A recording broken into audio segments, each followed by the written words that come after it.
Alright, so guess I'm gonna have to do a preview for the game, and well, I don't know if I'm gonna have a game day thing today where I look over some of the games that I like about this week and some of the games that will be good and close. At least that I think. I don't know.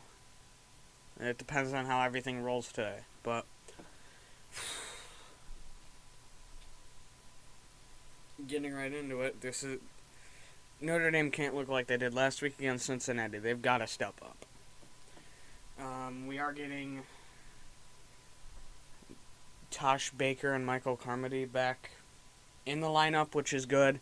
I'm hearing good things about Michael Mayer right now about his injury. They're hopeful they can get him back by week 1.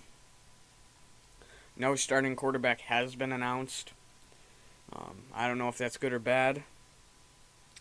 I really don't. But at the end of the day, what really matters is no matter who's the quarterback, you got to protect them. And we've had trouble with that. So hopefully getting both Carmody and Baker back will be helpful. I don't know for sure. Keys entered the transfer portal and is gone. I noted that in a video earlier today, so go check that out. And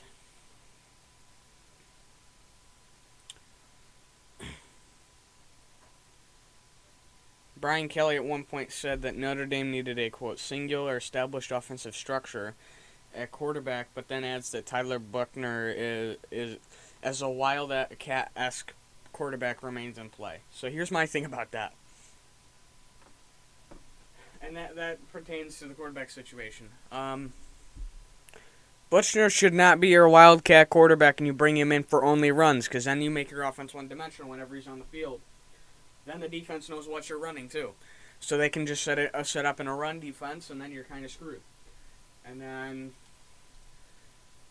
I don't know, just put Drew Pine in and call it a day if you're going to screw over Tyler Buchner. Please. Buckner, whatever. Joe Wilkins Jr. also tore his MCL and is out for the season. That was noted yesterday, or 2 days ago.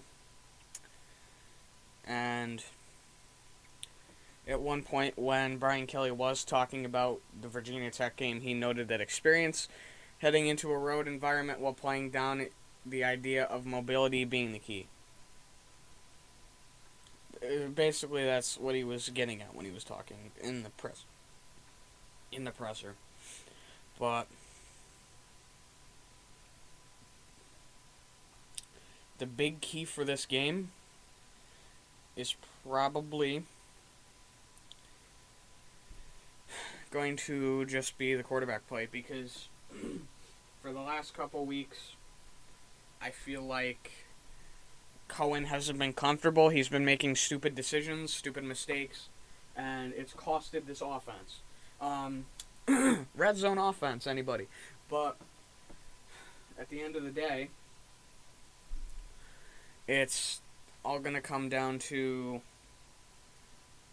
scoring and not leaving points on the field, which Notre Dame has done. So let's hope they don't do that, because that's going to be the key, is getting those points on the board early. In an environment like Virginia Tech at night, you're going to want to try to shut that crowd up quick, because that can be, even if you do, that's still a tough atmosphere to play in. And at the end of the day, you just got to you can't do what you did against Cincinnati, because they fell apart. And Virginia Tech's no team to slouch about either.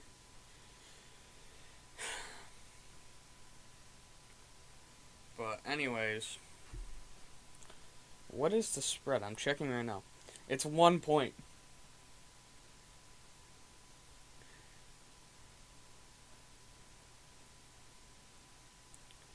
I don't know. That's what I'm hearing. But this will be interesting, because I think VTech's coming off a bye. And then Notre Dame has a bye, and then they've got USC, who also comes off a bye. A lot of their next couple opponents have byes. So that doesn't make anything any easier. But I'm just hoping that this offense, losing a receiver and having a receiver who was already lost for the season leaving, that doesn't affect them very much. I'm hoping they can incorporate everybody in the offense and spread the ball, because I've been saying this for multiple weeks now to spread the ball around. Well, that and every time I watch Jack Cohen, he gets more and more disappointing. But I need a shirt with that because at this point, I would just buy them all myself and have like a closet full of them because he does.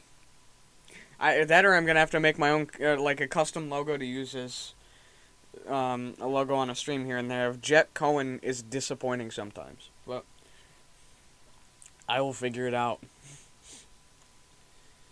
So this is going to be interesting to see what happens with Notre Dame because you're getting your O-lineman back. You're getting a game that's not Cincinnati where you're playing to, I don't know necessarily if they've got... I don't think they've got two NFL-ready corners like Cincinnati does. I'm pretty sure they don't, but I could be wrong because I'm not super in-depth on Virginia Tech of all teams.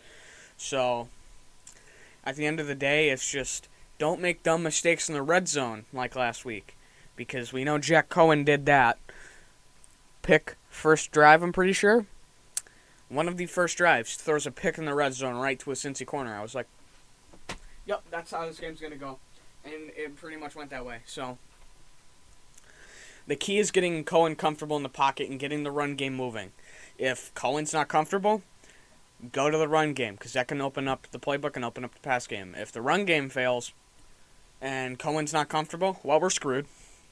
Because when Cohen's not comfortable, he's underthrowing receivers, overthrowing receivers, and making dumb decisions. So, at the end of the day, it's going to be interesting. And let's hope that this team does not disappoint. Because if they do, I am 1,000% just walking away and going, yep, it's a retool season. Well, I don't care anymore. It's a retool season. I'm not going to stress over it anymore. Because, Notre Dame football is stressful this year. But anyways... Any Notre Dame fans that are watching this probably feel the same way, that this has been super stressful. But anyways, you know who I am. I had to get a quick look over of this game out, and hey, let's hope the linebackers show up again because they've kind of done that recently.